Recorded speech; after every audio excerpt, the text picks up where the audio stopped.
To start, I want to say something about myself before I start. I worked at the University of Hawaii. I have a PhD. I worked at the University of Hawaii for about 35 years and left in middle of 2007. I am presently I'm following the same interests I had all through my career. I'm presently a consultant, and I've spent a lot of time looking at ancholine ponds and things like that. Okay, today I'd like to talk about, next slide, three things. I'd like to give you a summary of the changes that occurred at coastal groundwater with development here in Kona. This is based on 30 years worth of work. I'd like to talk a little bit about the impacts that have occurred to ancholine ponds. Troy nicely set it up for me, so this makes it, he's giving you some good background there. And then lastly, talk about impacts of groundwater that flows into the ocean on nearshore marine resources, because I think there's some misconceptions out there. Okay, next slide. Some of the data I will talk about are from the Keauhou project. That site is just north of the Keauhou National Park. The Keauhou Water Quality Monitoring Program is the most comprehensive program in West Hawaii to monitor non-potable ground and ocean water. We sample 6 times a year during dry periods and also following high rainfall events, which are defined as 1.5 inches or more in 24 hours. Next slide. Samples are collected from Mauka and Makai wells, ancholine pools, and now these are all on the project site, and in the ocean fronting the project site. We also collect ocean samples at other areas. Very quickly, the ocean transects are delineated A, B, C, D, E, F, G, H, I. 4 of the 9 transects are control areas. Okay, this is north, this is right south of the NLH road.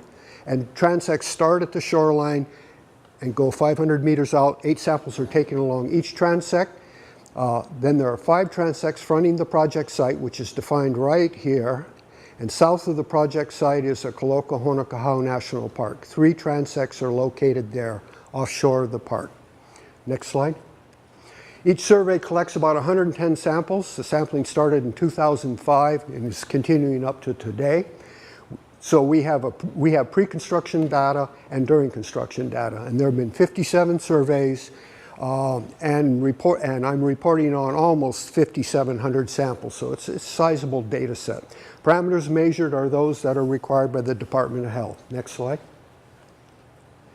Okay, what did we find in the pre-development situation? And I've seen this up and down the coast at other sites also. Nutrient concentrations are naturally elevated in Mauka groundwater. So a well that's located inland will have higher nutrient concentrations than a well located out next to the beach. Concentrations decrease as the water moves towards the ocean due to dilution with the seawater.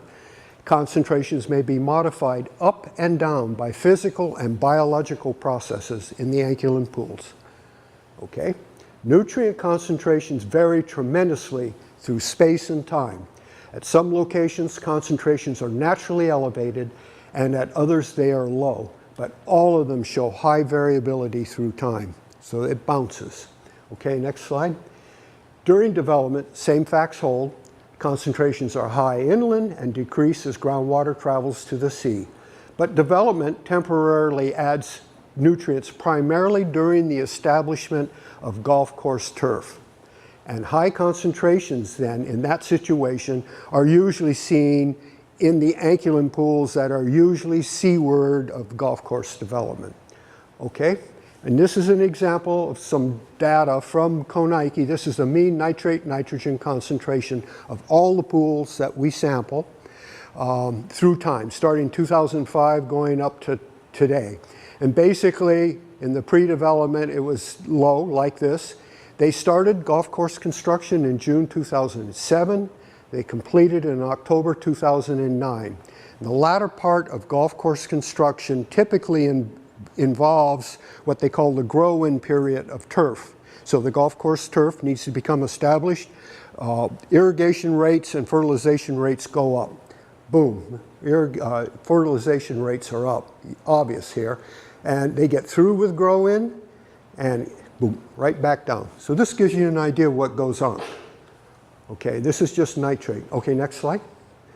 To expect development not to cause a change is completely denying common sense. This brings us to the alkaline pools. What's going on there? I said we get high concentrations. Our work in the alkaline pools started in 1972 along this coastline. And these pools contain, as Troy nicely told you, aquatic organisms and plants. Some of these species are found in other brackish water habitats in Hawaii.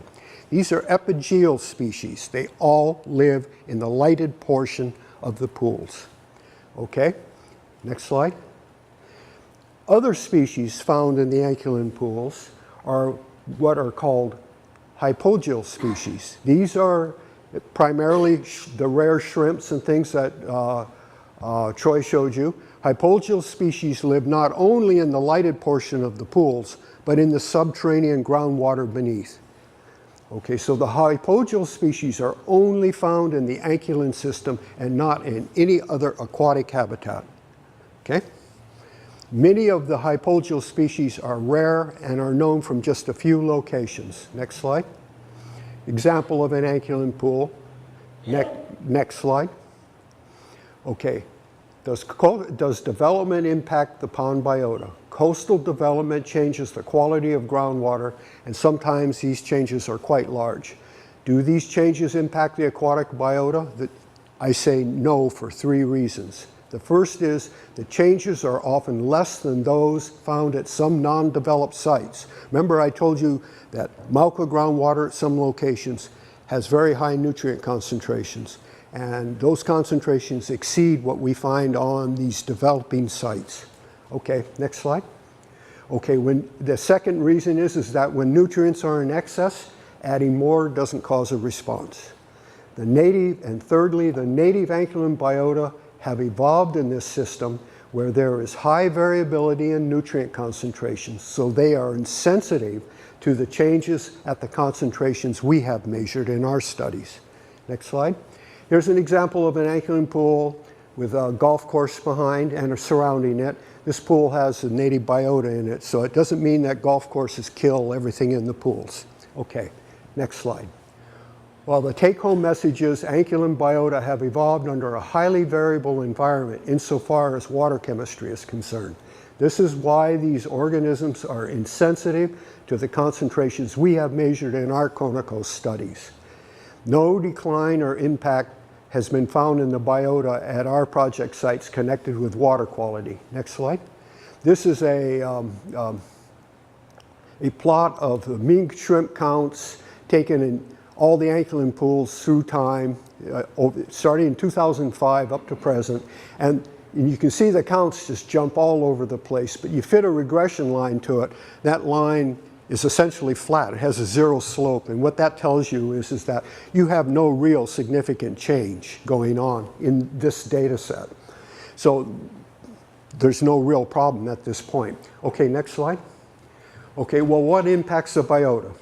The spread of alien fish, and these are things like tilapia, mosquito fish. Those are the two biggies here on this coast. These fish are predators on the native biota. They are able to complete life cycles, so once in a pond, they are present forever. And let me stop for a second and say sometimes we find native fish in alkaline ponds. These are everything from a holy, which feed on shrimp. They do the same bad, dirty number, and sometimes oopu. However, none of those species are able to complete their life cycle in the pond system. They require the ocean. So that means that you have a bad guy in there, a native fish that's a bad guy eating shrimp. When that fish dies, the shrimp are back. Okay, and so besides completing life cycles once in a pond, they're there forever. They cause a change in ecological succession by removal of one of the most important native keystone species that Troy talked about, and that's the opaiula, the little red shrimp. Okay, this is a picture, and some of you may have seen this slide and the next one to come a few times before. This is taken in 1972 at Makalavena. Okay, this, by the way, this was full of red shrimp at that time. Next slide. Here's the same pond in 1985 after someone so brilliantly released mosquito fish in the ponds down there. And you say, my goodness, what's that? That's floating cladophora, it's algae. The Ophiula are gone, they're not there. Now, that's not to say that they don't emerge at night. Sometimes in some ponds, in some systems, they do. But what happens is in these higher nutrient systems like this, where the nutrient levels tend to be high, you remove that herbivore during daylight hours, and this is what can happen. So they turn it into a mucky mess. Okay, next slide. This is the, and some of Troy's slides very nicely showed it. It's an orange cyanobacteria crust that grows. It's like an algae. It grows all over the stones and oftentimes on sticks and stuff. And it's a very pretty crust. It's made up of a whole bunch of different organisms, including bacteria. They secrete calcium carbonate. They're almost like coral in one sense. But anyway, so this is the normal situation with Ophiula. Next slide. Here is the same sort of situation without Ophiula and mosquito fish. Okay, so they turn it to a green mucky mess. The cyanobacteria crust generally disappears. Not always, but very generally does. Anyway, next slide. Okay, in 1972, we estimated 15% of the West Hawaii ponds were infested with alien fish. 1985, that estimate jumped up to 46%, and today it's probably close to 95%. So in other words, we've really messed it up just by having people spread these fish around. There are no successful remedies for removing alien fish from anchurin pools that are legal. Okay, just keep that in mind. Next slide. At the rate we're going, native anchurin biota will be gone. When I say that, I'm talking red shrimp kind of biota, will be gone from the lighted portions of ponds probably within the next 20 years, assuming that the spread continues as it has. Concern should focus on the real problem, which is alien fish, and not on the perceived problem, which is water quality changes. Everybody thinks it's something to do with pesticides or nutrients, and it isn't that way. Okay, the next slide. A couple of things I just want to say about salinity and the anchurin biota. Troy touched on this. Most of the Kona Coast ponds are in the range from about 5 to 13 parts, maybe 15 parts per thousand. Seawater is 35 parts, freshwater is 0, just to put it in context. Some of the more common anchurin species, like the Ophiula and the Metapoteus lohina, are found in salinities that go as low as 1 up to about 30, so almost up to seawater. So that wide range in salinity tolerance. Some of the epigeal species, such as the orange-back damselfly, which is a threatened endangered species, and some of the native aquatic vegetation that you find in these ponds are found in anchurin pools with lower salinities. They don't occur in anchurin pools with real high salinities. But all of these species are found at many other locations on other Hawaiian islands, other brackish habitats on the Hawaiian islands. So it's not like they're only in the anchurin pool. So all the epigeal stuff is found elsewhere. It's the hypogeal species that are anchurin only. Okay, next slide.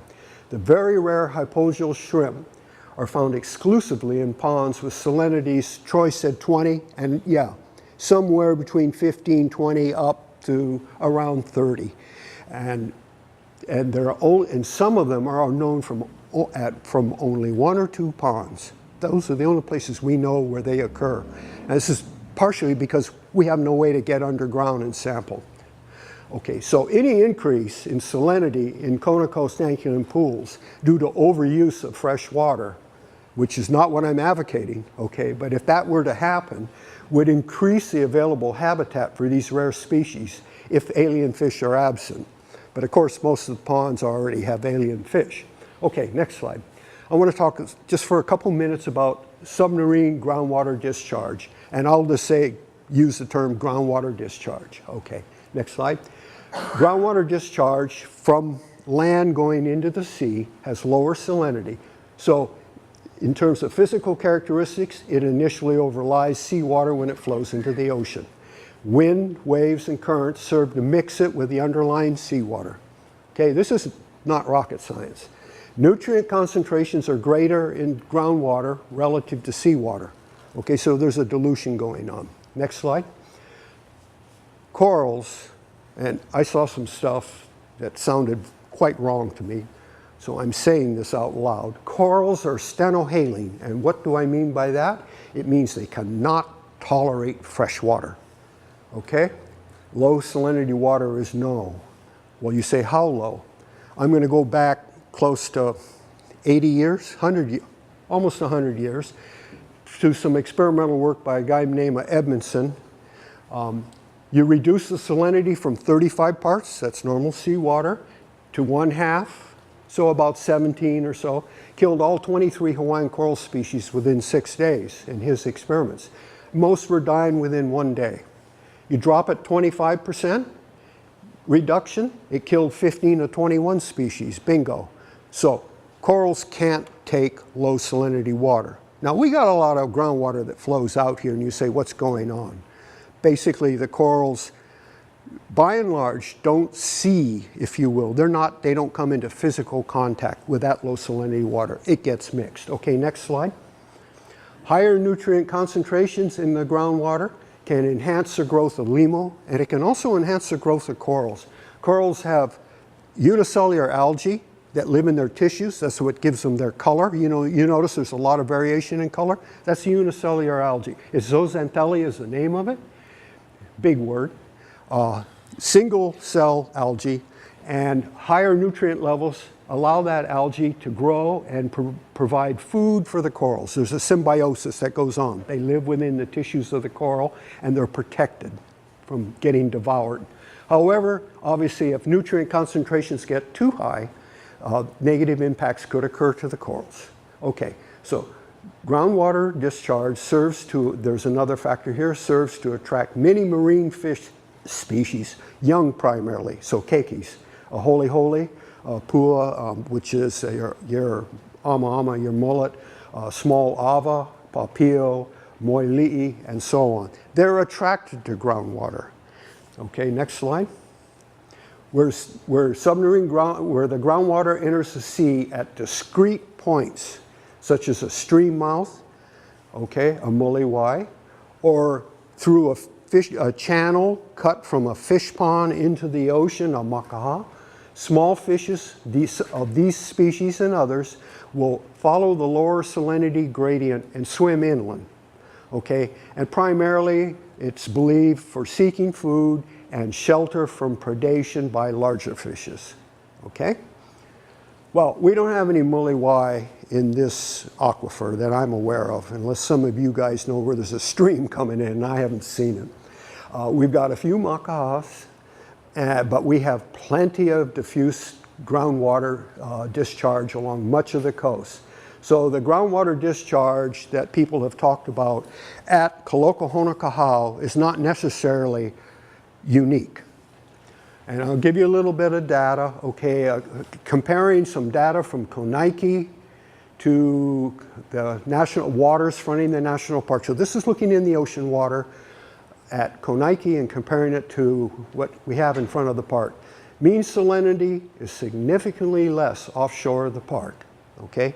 And this is based on 1,800 samples, 33.6 parts per thousand. That's almost full strength, okay? So the mixing is good, all right?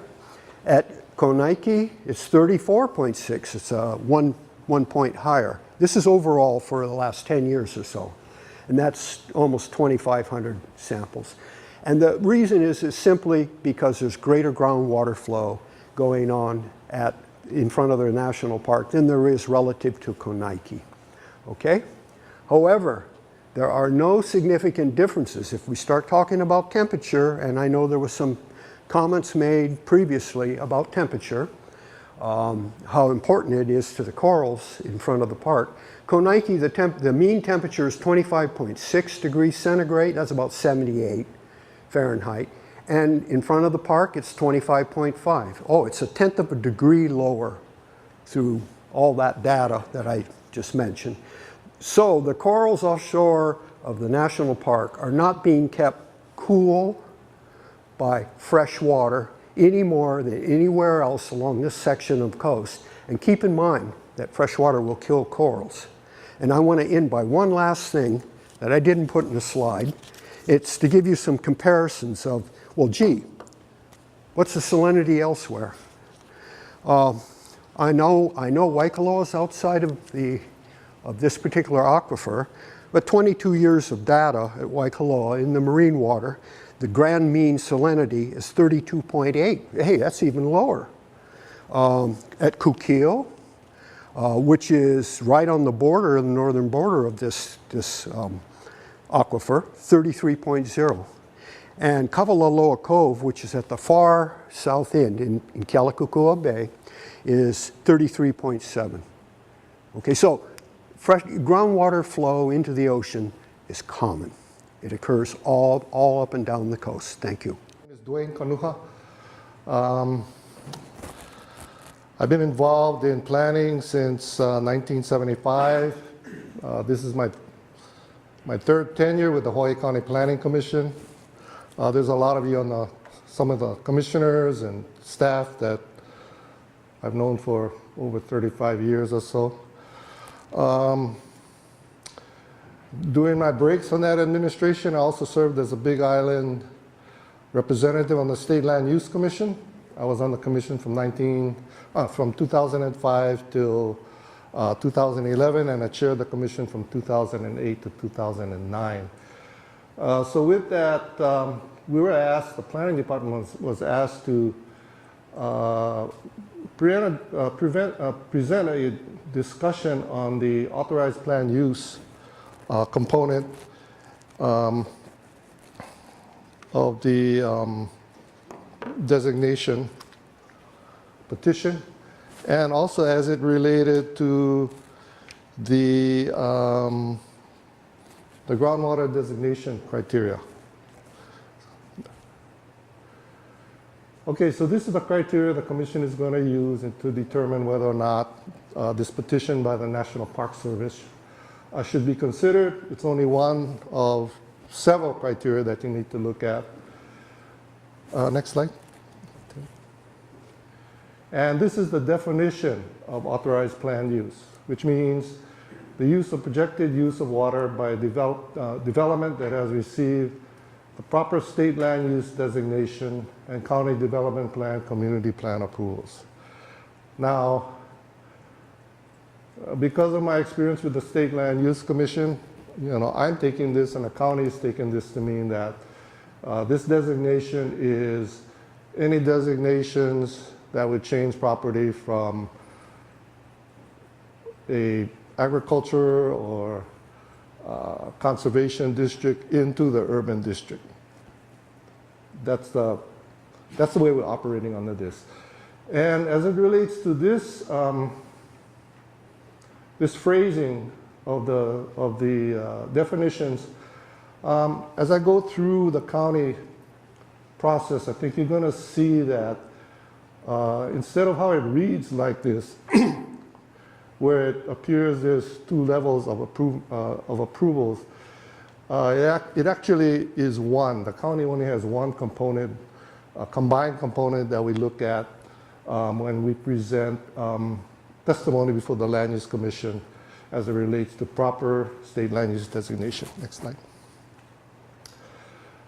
Okay, I put this on the board, and I think John has put it up earlier, just because in a lot of the discussions that I've been to, we haven't participated. We've kind of sat in the back, monitored it quite a bit, had a lot of discussions with our younger siblings at the Department of Water Supply, except we consider them, the water bank. We may be the older brother, but we got to go see them if there's any water. Okay. But anyway, this is the area, the petition area, and according to them, it's 364 square miles, and it comprises about 105,200 acres. The red area that you see down there is the Keauhou National Park area.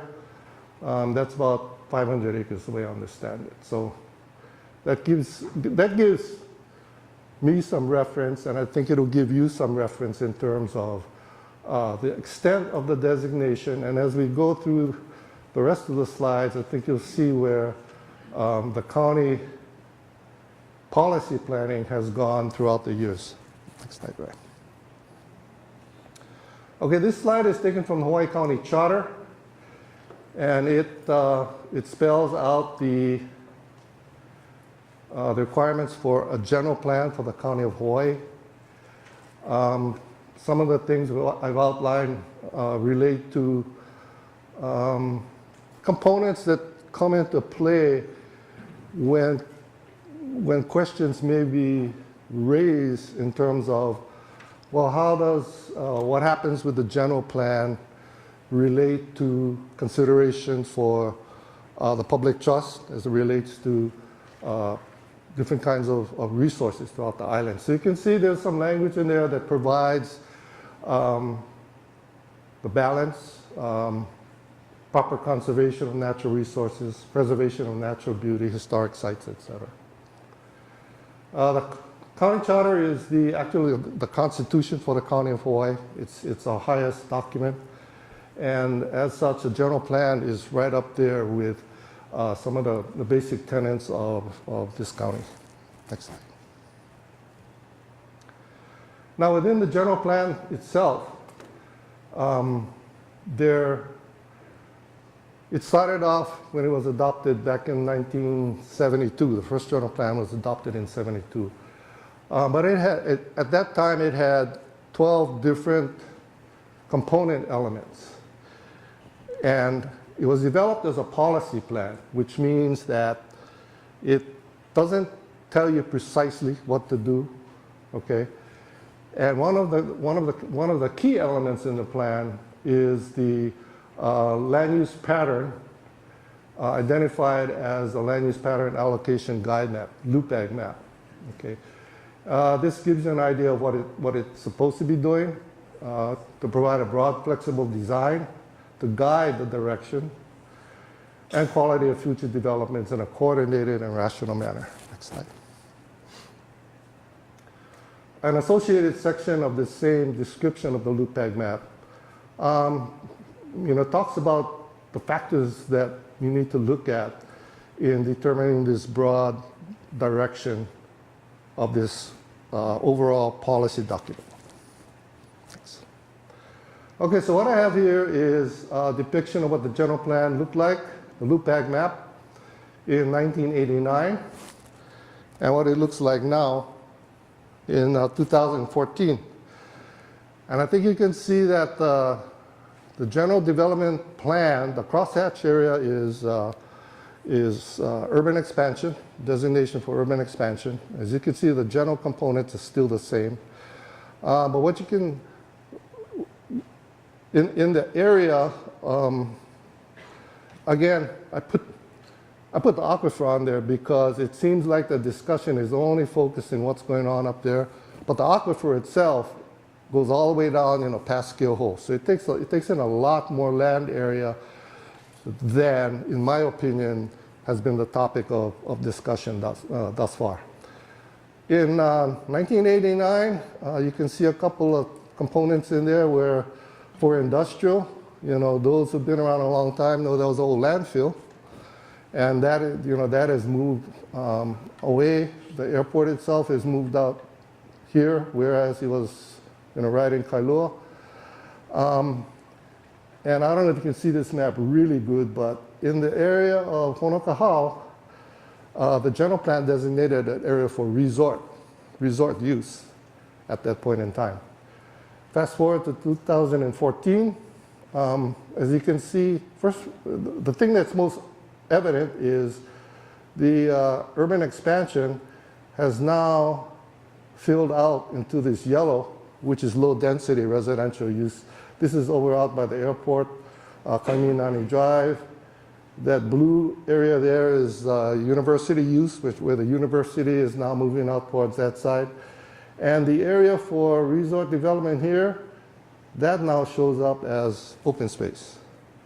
Okay, so in my mind, and then you have some expansion in Kailua, as evident by this bigger red area there.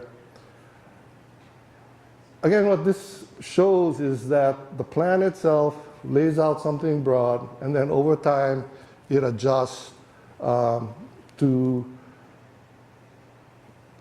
actual situations as they happen. But nevertheless,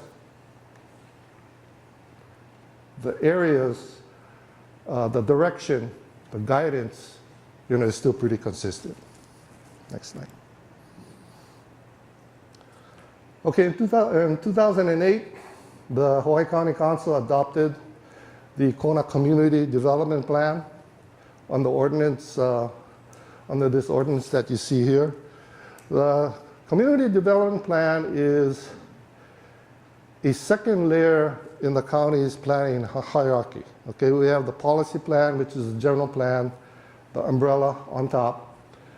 The second layer are these community development plans, area improvement plans, and special functional plans, a resource functional plan, things of that nature. And then the third layer in the county planning process is how these plans get implemented. Okay, and that's through zoning, subdivision code, capital improvement programs, and operating budgets. Okay. Next slide. Let me skip one. Okay, yeah. Okay, the Kona Community Development Plan, which was adopted in 2008,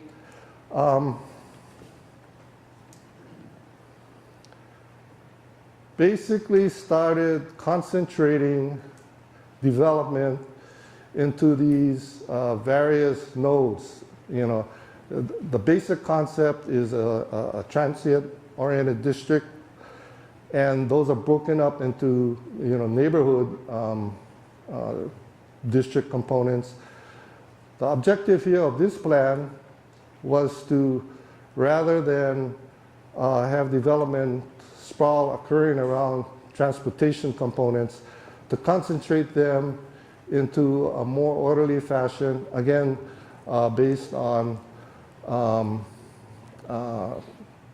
concentrated transportation elements. The converse to that concept was to create more open space around them, Makai, instead of just having sprawl occur throughout that planning area. Again, though, as you can see, the main focus of the Kona CDP was that development was going to move out towards the airport.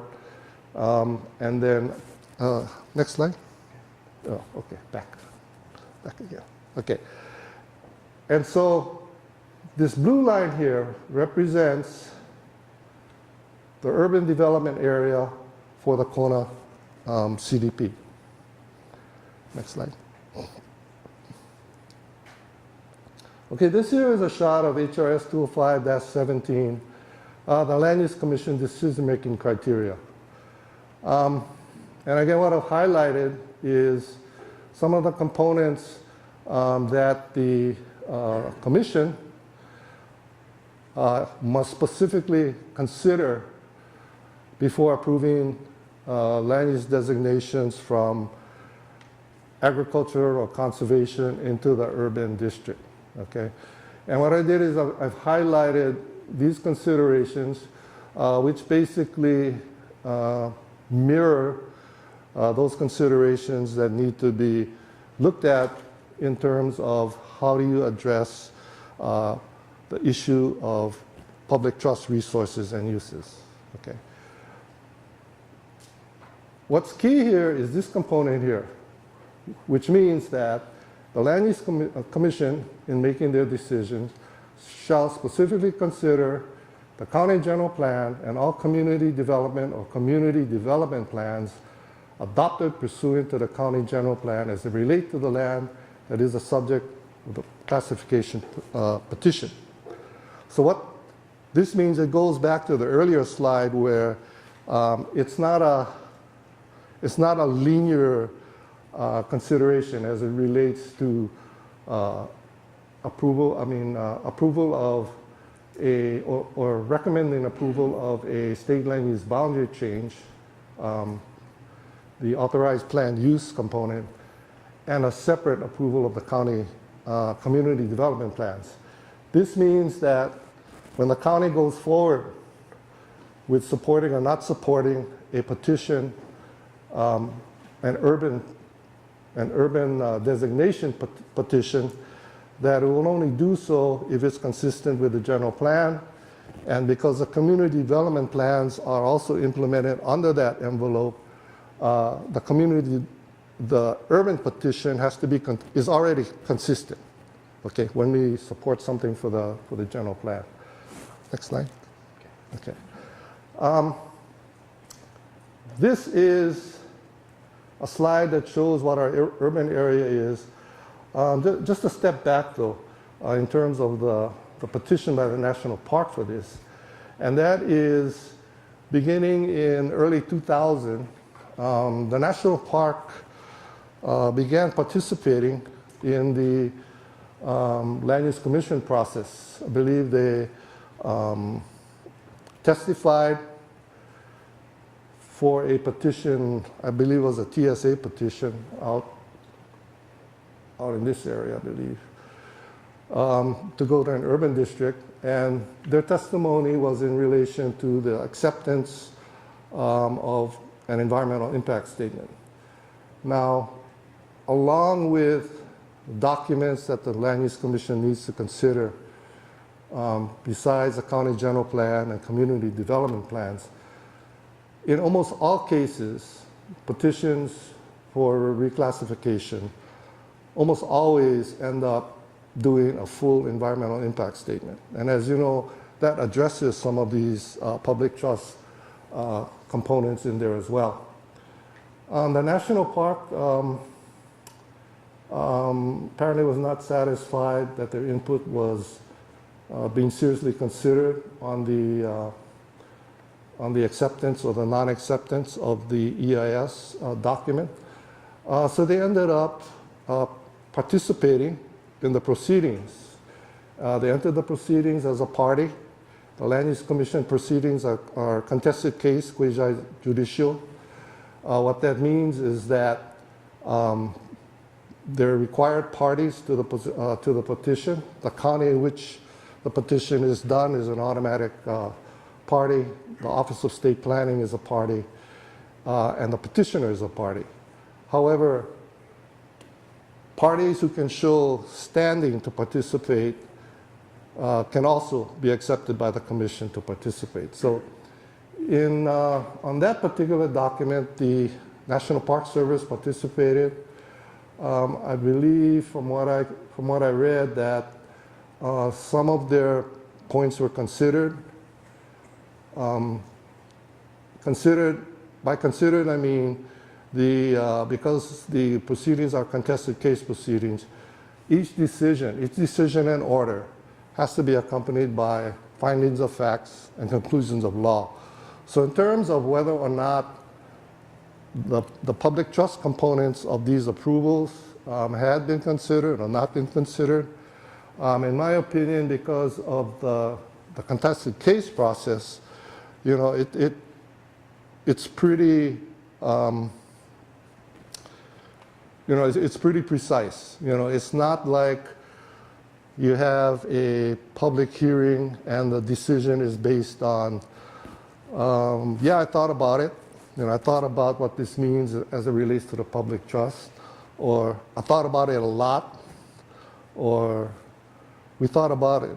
We really, really thought about it a lot. The Land Use Commission's proceedings have to be, those findings have to be identified by these facts, okay? So this gives you an idea. So that was just a sidebar to show you that the National Park has participated in this. And actually, since that petition, they've been able to, they've never really had to participate as a party. You know, they were able to negotiate side agreements with petitioners to hopefully try and address some of the concerns they've had. Again, this is related to the notion of consideration when authorized plan use is being considered. Next slide. Yeah, okay. Okay, what this slide shows again is just the urban designated areas overlain by the Kona CDP urban area. And again, this is the aquifer in question. Okay, so very consistent, very consistent. Okay.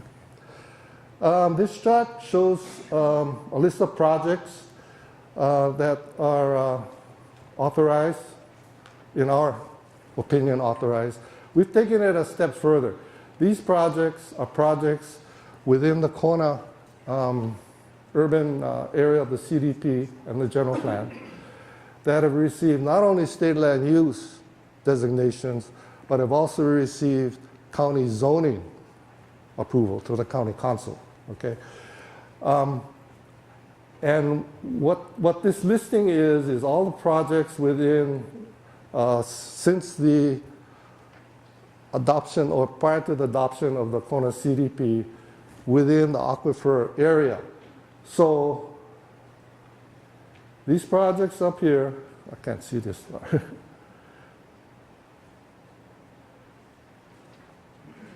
Okay, this is about 2,000 acres with a density of maybe 5,000 units. These projects up here are all in what we call the K2K area, the area from Kailua all the way to Keauhou. And these projects here, comprising of another 2,400 acres, are in the area going from Kailua down to Keauhou. Over time, what happens is many of these projects come in over, the area is fairly precise, and the representation for the densities are basically that. In most, and again, these projects all have water commitments. Either water commitment or they have a development agreement with the Department of Water Supply.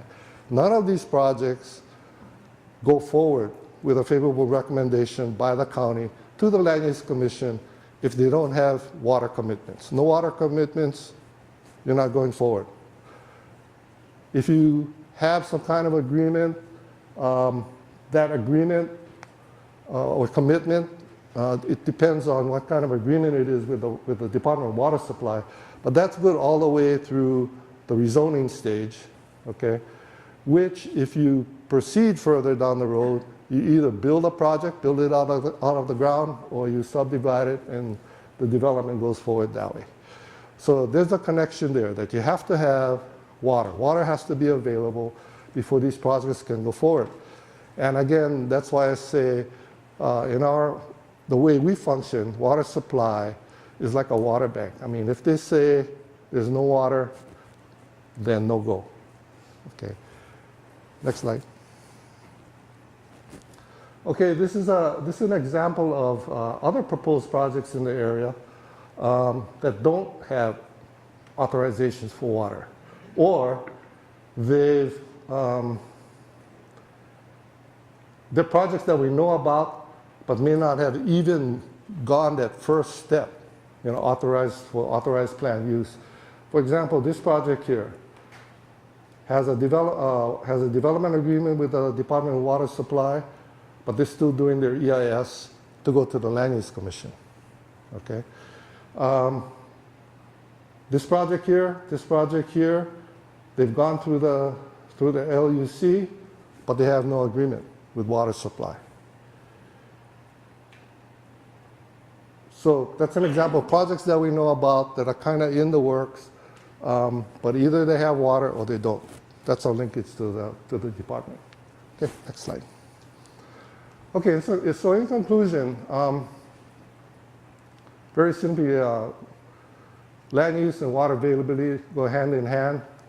Development entitlements cannot be implemented unless water is or can be made available.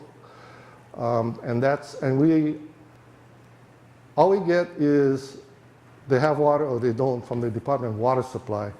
But in working closely with the water supply staff, we know that like any